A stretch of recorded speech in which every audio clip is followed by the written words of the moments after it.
Welcome to Project Freedom Radio Network, and with us today we have Dr. Winifred Barton, and she's a founder of the Bartonian Metaphysical Society going way back in the 60s, I think 1967.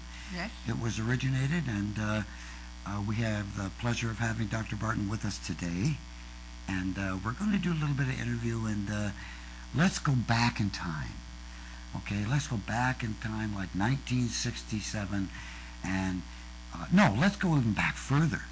Let's go back to when you were 4 years old. Okay? And what happened when you were 4 years old that gave you an insight that there was something different about a perspective reality that we seem to see today? It was a tonsillectomy. And as a child, having been protected, I had never gone to a hospital before. When the people came and they grabbed you, it terrified. And I had a near-death experience. I found myself in a circus. And the circus master his name was Khan, which I later found out means the Sun King.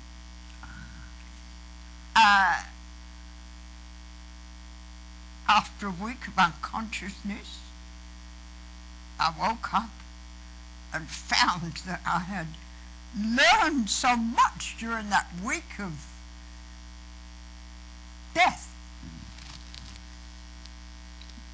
But the point is, it takes away your fear of death and everlasting life forevermore. Now, as a Protestant, a church down the corner was called Holy Trinity. And I later in life began to realize that our body and our mind and our spirit are a magic triangle. And the mind is a negotiator. Therefore, you have to look after your body, feed it, and at 90 years old, you know, I'm not doing too bad. That's for sure. But it is in the feeding of the mind that you learn so much about the soul or the spirit, which is your eternal person.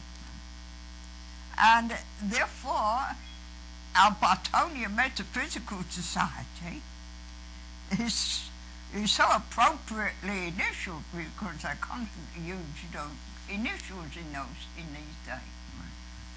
And in the Gaslight era, it was the Gaslight era. I remember when electricity came, my mum used to say, "Don't you dare touch that switch.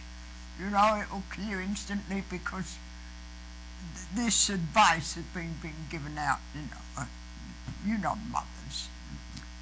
I remember your mother, but however, never mind. Anyway, reverse engineering has been my lifelong ambition. I grew up and became widowed in World War II. I myself was in World War II. And I can express the horror of it, but you see both sides of the coin of life. Fortunately, this ringmaster of the circus had given me a prayer. "I thank thee that the process is perfect. I thank thee that the process is inviolable. I know I cannot break the law, only break myself against the law. Blessed is the process of law." Now, that has seen me through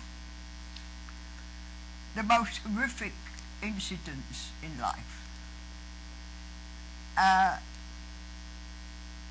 My husband and I were never able to consummate our marriage. He had to go off. He was in the Air Force.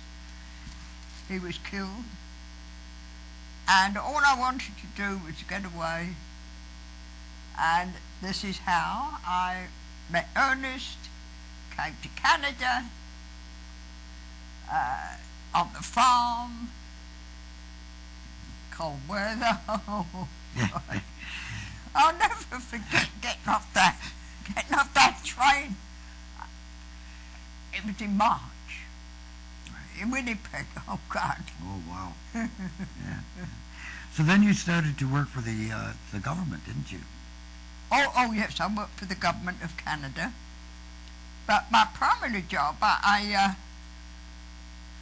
work for the United Nations, and actually I'm a professor of philosophy in the United Nations University of the Air. What we're really doing today is reviving the University of the Air for the United Nations, because I am totally convinced that until this world returns to the precincts of the United Nations,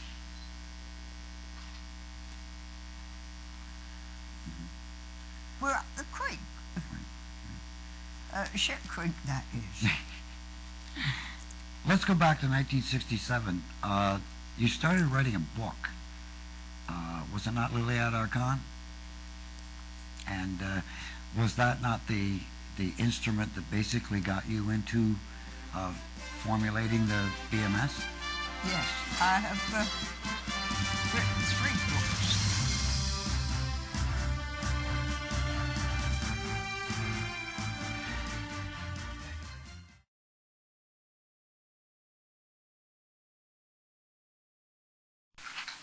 And we're back with Dr. Winifred Barton at Project Freedom Radio Network, your voice on talk radio. And we were talking about how it originated, Bartonian Metaphysical Society. And wasn't there a book involved, Liliad Archon? Yes. That was the first book, I think. And that was an Atlantean. Tell us a little bit about that one. I worked at Deer Lodge Hospital in Winifred.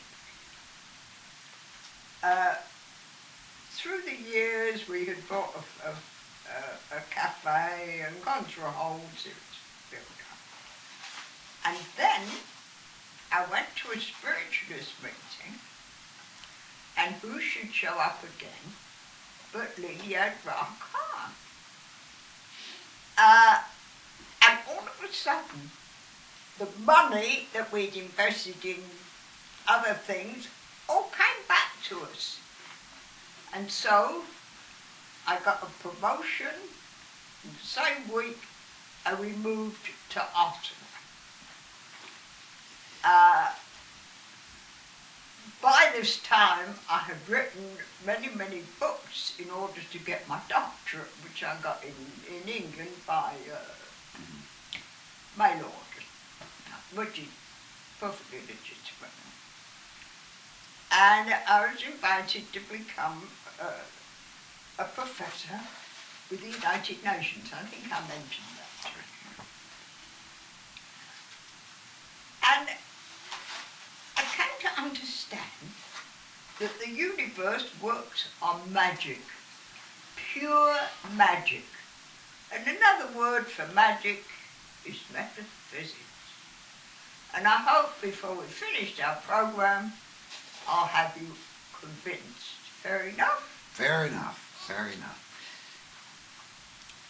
Yeah, in those days, in 67, around that time, we had a prime minister who was a flower child, and his name was Pierre Elliott Trudeau. And getting back to magic, we all know that at this particular time in human history, Trudeau is again coming into office. Therefore, we're getting a lot of free advertising for our present purpose.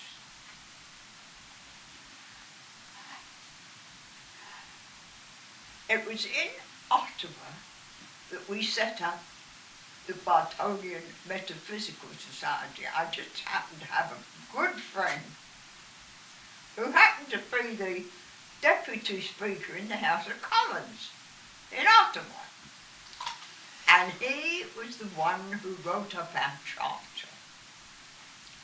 And our charter says, if you develop the human psyche, it will solve every problem in this planetary sphere. I believe this is completely and absolutely true. And I have some documents that I went up to get. Would you care to see? Sure, yeah, I'd love to. Love to. You've heard of the Rosicrucians? Mm-hmm. Mm-hmm. Yeah. The world is penetrated by secret societies. Always has been. Yeah. And there is this one in particular, his name is Christian Rosicrucian or something like that. And it just so happened that Trudeau was one of the flower children that came out of that era. So magic was coming in on us, and you please again notice that the rose was the symbol. The rose is the symbol, and you'll see that the ring that is putting the rose into his. You follow how I mean? Oh, okay. What So- we're looking at is the ring, which symbolizes the psi symbol itself, right? This is correct. That's the Bartonian metaphysical psi symbol that we use, is on that ring. That's Putting good. the rose on Pierre Trudeau's. Right. Wow. Right. So we're back. And Good Friday in 2013. Right. Right. Yeah, the date on this is 1960, around that era. Right. Isn't that fantastic? Oh, it is. I'm talking about $1 million worth of advertising because, you see, there is a law. Magic and money don't mix. It's the way it is. I mean, when have we had? Do you remember?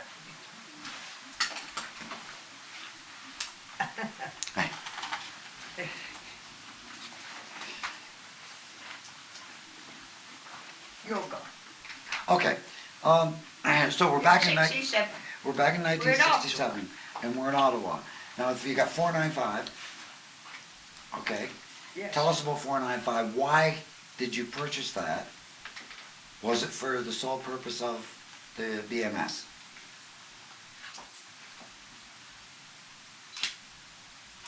Money was pouring in Right.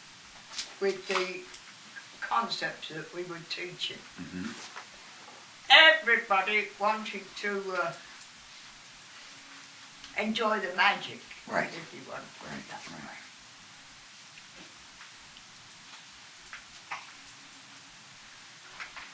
Our funds built up to $10 million.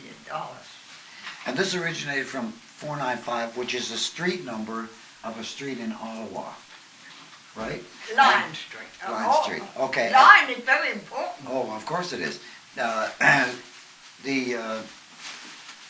So that was basically the first location for the institute, if you want to put it This that is way. correct. And Adrian was one of the first to move in there. Right, Adrian Smith.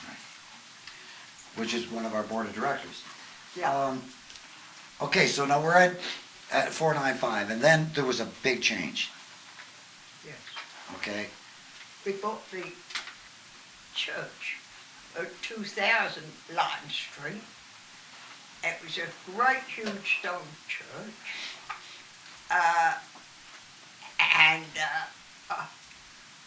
Now it's a well-known, what is it? What do you call those things? What is it, Richard? Hairdresser, salon, spa. Okay. Okay. And I remember when we turned the lights on at night and we left out at lunch, the cockroaches used to come out by the millions. Well, I don't know if we need to know that or not. And then what happened, and I'm speeding you up just a little bit, Win. Went from 495 in the church, and you moved south. You moved into Madoc, Ontario. And east. And east. And what was that all about? Gravelburg, Ontario. Yeah, right. And that was Gravelburg, Saskatchewan, was it not? Yes. Yes. But let's talk about Madoc. Now, this was an art community, basically, with Priscilla Caldwell, right? And Roy Caldwell at the time. And you bought part of that property, if I'm not mistaken. Yes. Madoc, our property was bought from Roy Caldwell, and his part was adjoining. Right. But and, we ran it right, because we had numbers. Right. But we must let the people know, too, that this was the Lester B. Pearson, who was one of our top prime ministers in Canada, who had a lot to do with the originating of the United Nations, won a Nobel Peace Prize, and this was the Lester B. Pearson Peace Park. This is correct. Okay, and the Art Center and the Bartonian Metaphysical Society all wrapped into one big light show, yes, if you want to put it that way. But we ran it because Roy used to go down south in winter. Right, right. And we were there all the time. Right. And we lived there. We built there. And I think that's where a lot of energy was released. And I'm going to go back to the 1970s. Oh, and just a second, Go there ahead. was a ghost on the property. Yeah. And his name was Prince Madoc. Well. And they, the Vikings, were the first people to come Right. to America, which has now been proven. This is way before Christopher Columbus. Right, right. Boy, we could go into a lot of stuff, cryptozoology and a pile of stuff, but what I'm really interested in right now is the fact that in 1973 there was I don't like to call it an abduction, it was more of a visitation. But there was a UFO that came over. Spent the whole night, and there was a lot of different things happening. Okay. Men That falling was asleep, you're women talking dancing about, with the thing. Okay, let's go on again. Okay, Can we're I on. go on again? We're on. It was the 9th of September 26, 27, 1973, when our whole group was abducted into what you would call a UFO. Right. I'm going to repeat a little bit of that for you, okay? Just for a second, just for the camera. So, back in 1973, we had the Bartonian Metaphysical Society. We had a lot of different events happening, and then it built up to a point where the Bartonian Metaphysical Society, because of different members and different board members and things, changed to the Institute of Applied Metaphysics, which later changed to the Institute of Applied Methodology, and then we came to a point where they were dismantled, but the Bartonian Metaphysical Society stayed in the background as a nonprofit organization, continuing to be with you, basically here at Ontario East Triangle Court in Frankfurt, as of 26 years ago. And that's when we had the opportunity to meet. And then, as far as I'm concerned, all hell broke loose. We got involved with the Men in Black. We got involved with a lot of different things. We went to the UN. We spent 4 years back and forth to the UN doing our thing with the Institute of Geoneurodynamics and at Wyndham Hall. And many things were happening. We can go back into the Great Pyramid in 17 miles south of Boone, North Carolina, and our experiences with Cortron, Walter Bartow, the things that we went through, going to the point, and because you did own another piece of property that was in Cohill, Ontario, and it was called The Point, and a lot of different stuff happened to The Point, and that's where it all broke loose. Now, we could get into the David Hamel issue, which I don't think we should right now, but it also had something to do with this. And the reason why David left Maple Ridge, British Columbia, and came to Gilmore, Ontario to continue his work on Starship 2. What do you think of the last 25 years? Because it was such a drastic change. You were a world traveler.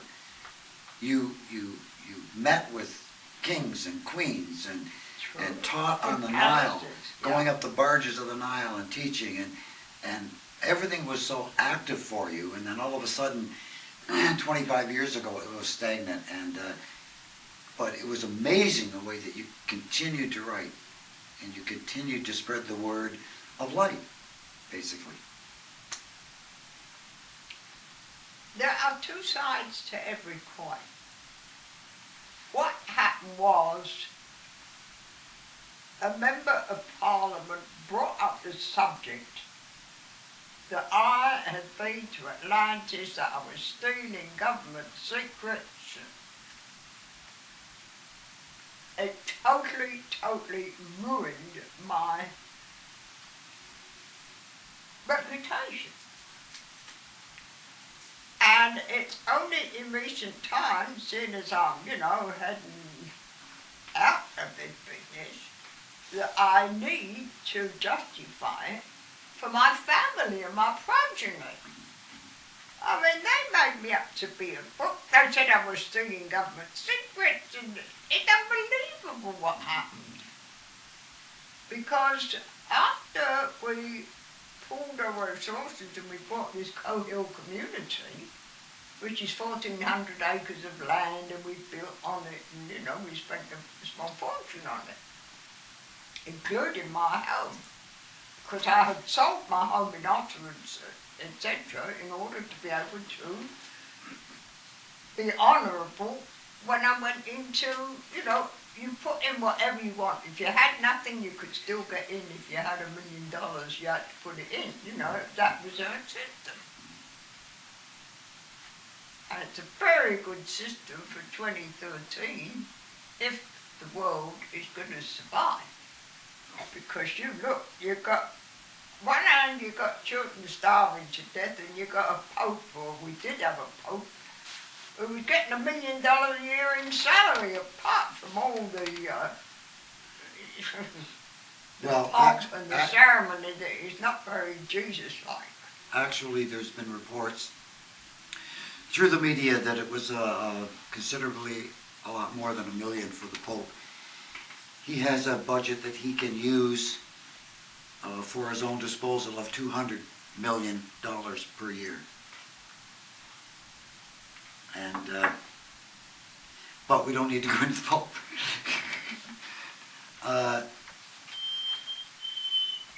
Where do you think we're heading now? We have birds in the background. That's okay. What's happening? Oh, it's just the clock up there is deciding to tweet. Okay, I'll edit this part out anyway, Wayne. Okay. My question is, I don't want to tire you out, and we're going to wrap this up pretty soon. Where are we going? What are we doing on this planet today to be able to better ourselves, as a global community? There's only one way. And it's very simple and straightforward. Amazing grace, the gift of consciousness. By grace we are saved, and by no other act. Fair enough? Fair enough. Okay. What well, else do you want to know? I'm going to wrap it up now, Lynn. Hey, you might as well read the back page just for yourself. She's But passing our me the back prices page. have gone up 5 times since those days. And Richard is our business manager. That one is Okay. the man in black. Oh. Yeah, well listen, we'll have to get the man in black on to do that before. So Yeah. we got Adrian, Yeah, we got everybody here. and we got the, well that guy, he's terrified, look. Oh, don't come near me. He's another member of the board of directors. He is the weirdest, look. There's some, never mind. I'll get around to him later. Anyway, Winifred, thank you very much for coming on to Project Freedom Radio Network, your voice on talk radio, and on our YouTube channel, because we do have our YouTube channel now with video. And it's been a great pleasure having you on the show today, and you've given us some pretty good advice.